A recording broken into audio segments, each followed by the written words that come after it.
बिस्मिल्लाहिर्रहमानिर्रहीम। बोलते कालम के साथ मैं आमिर रज़ा खान। और अमेरिका में डोनाल्ड ट्रंप के लिए एक और बड़ा धचका कि न्यूयॉर्क का पहला मुसलमान मेयर जो है वो ज़हरान ममदानी मुंतखब हो गए हैं। ज़हरान ममदानी के मुंतखब होने के बाद पूरी मुस्लिम दुनिया में एक अनजानी सी खुशी जो है वो आ गई कि एक मुसलमान जो है उसने पहली मरतबा अमरीका में इतनी बड़ी पोस्ट हासिल की है। इससे पहले तो बारक ओबामा के बारे में भी यही था कि मुसलमान है, लेकिन उन्होंने कभी खुद को डिक्लेयर मुसलमान नहीं कहा था। लेकिन ज़हरान ममदानी डिक्लेयर्ड मुसलमान हैं। इनके वालिद महमूद जो हैं, ये महमूद ममदानी, ये एंथ्रोपोलॉजी और पॉलिटिकल साइंस में वर्जीनिया यूनिवर्सिटी के अंदर पढ़ाते हैं। इनकी माँ जो है, जो कि इंडियन नज़ाद हैं, मीरा नायर, वो एक फ़िल्म प्रोड्यूसर और डायरेक्टर हैं और उन्होंने बेशुमार फिल्में बनाई भी हैं। शुरू में एक्टिंग भी करती रही हैं, एक दो फिल्मों में उन्होंने एक्टिंग भी की है, लेकिन उन्होंने बहुत सारी फिल्में जिनमें सलाम मुंबई, मिसिसिपी मसाला और मूनसून वेडिंग जो बहुत पॉपुलर हुई, उन्होंने अवार्ड्स भी जीता इस पर, और वेंटी फेयर। फिर उन्होंने जो है एक फ़िल्म बनाई थी कामा सूत्रा के नाम से, द स्टोरी ऑफ लव। कामा सूत्रा एक कदीम इंडियन किताब है, यानी एक बुक है जिसमें मोहब्बत करने के तरीके जो हैं वो बताए गए हैं। उसी को शायद उन्होंने फिल्माया होगा। मैंने वो फिल्म तो नहीं देखी, लेकिन उनकी अगर स्टोरी लाइन पढ़ी जाए उनकी फ़िल्मों की तो उसमें काफ़ी तवील फ़हरिस्त है। ना सिर्फ फ़ीचर फिल्में बनाई बल्कि उन्होंने शॉर्ट मूवीज़ भी बनाई, स्टोरीज़ भी बनाई। और शॉर्ट मूवीज़ में उनमें नेल्सन मंडेला जो है वो बहुत पॉपुलर रही। इसके साथ साथ उन्होंने 3 अवार्ड्स भी जीते। पद्मा भूषण अवार्ड उनके पास है जी, गोल्डन लाइन अवार्ड उनके पास है, और कैमरा डी और एक फ्रेंच अवार्ड है वो भी उनके पास है।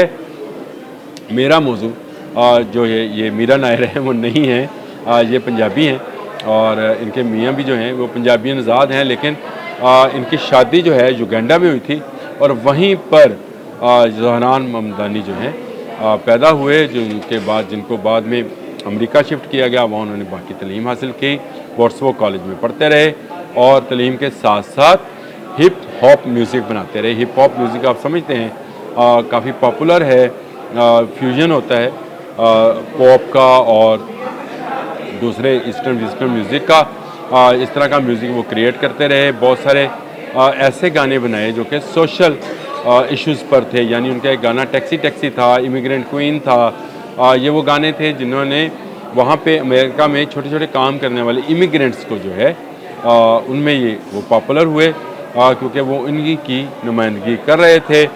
लेकिन इसके अलावा भी इन्होंने जो है एक ग्रुप बना रखा था कार्डिमम के नाम से, और ये यंग कार्डिमम जो है ये हब नामी एक और ग्रुप के साथ बहुत सारी फिल्मों में मौसीकी और गाने देते रहे। ख़ुद अपनी वालदा की एक फ़िल्म थी क्वीन ऑफ कॉनवे, उसमें भी गाना इनका मौजूद है। मैं गाने के क्लिप्स तो नहीं लगा सकता, लेकिन मैं तस्वीरें साथ ज़रूर लगा दूँगा। ये हिप हॉप मौसीकी का स्टार जो है जिसकी तस्वीरें आप साथ साथ देख भी रहे होंगे, ये अगर जब पॉलिटिक्स में आता है तो डेमोक्रेट्स को ज्वाइन करता है, और डेमोक्रेट्स के जिस ग्रुप को ज्वाइन करता है वो सोशलिस्ट डेमोक्रेटिक ग्रुप था।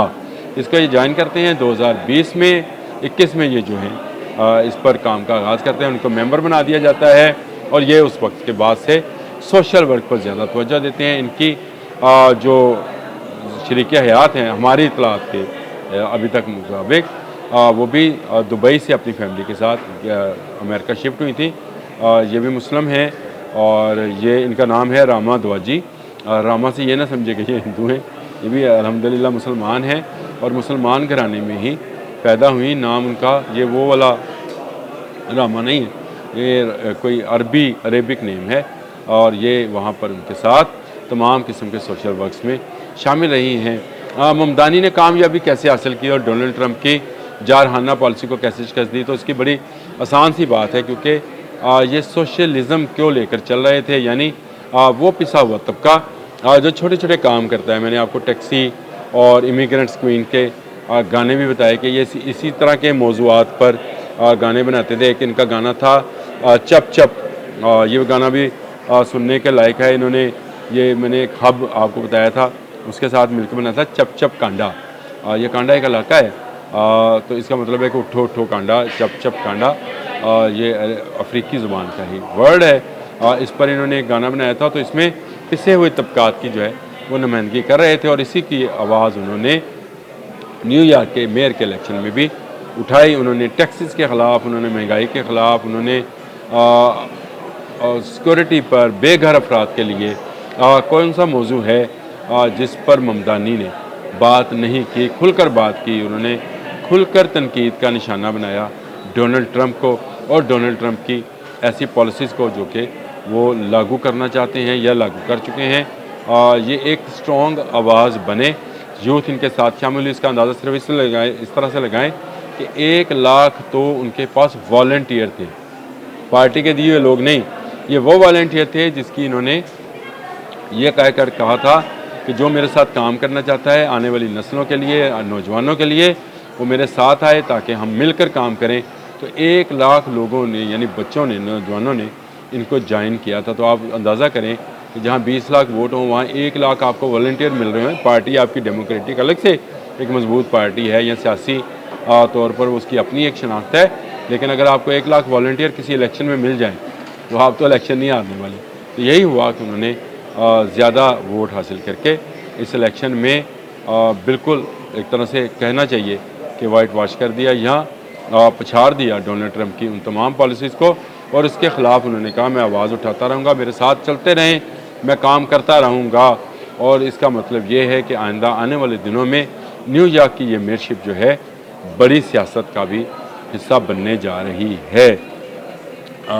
इसे एक हिप हॉप स्टार का इतनी बड़ी सीट पर आना इस बात की निशानदेही करता है कि जिन माशरों में बराबरी की सतह पर मौके फराहम किए जाएँ, वहाँ पर आप कुछ भी कर रहे हों, लोग आपको अगर पसंद कर रहे हैं, अगर आपकी बात में वज़न है तो लोग आपके पीछे चल पड़ेंगे। ये कोई ख़ानदानी सियासत के सियासतदान नहीं हैं। वालदा फ़िल्म प्रोड्यूसर, डायरेक्टर हैं, इंडियन आज़ाद हैं। बाप जो है वो एंथ्रोपोलॉजी और पॉलिटिकल साइंस में पढ़ाते हैं कैलिफोर्निया यूनिवर्सिटी, कोलंबिया यूनिवर्सिटी में। और ये इस तरह की फैमिली का एक रुकन जो है वो आता है, हिप हॉप गाने गाता है और फिर लोगों की फलाह के लिए सियासत में शामिल होता है। तो आज लोगों ने उनको अमेरिका का मेयर मुंतखब कर लिया है। हिप हॉप स्टार हैं तो क्या हुआ, उनके गाने सुने, वैसे हैं मज़े के, मैंने भी अभी सुने हैं।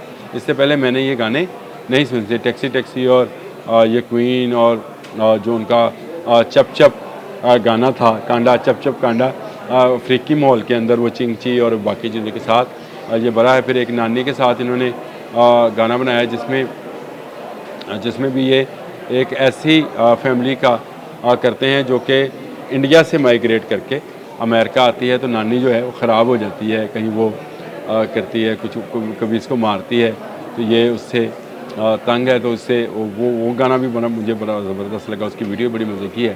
तो ये वो चीज़ें स्ट्रगल की जो इमिग्रेंट्स जो हैं लोग वहाँ पर करते हैं।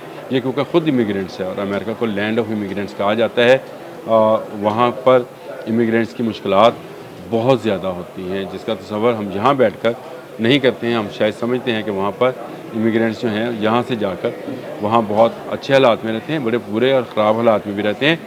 कोई दाना ऐसा होता है ममदानी जैसा, ज़हरान ममदानी जैसा, जो आगे निकल जाता है।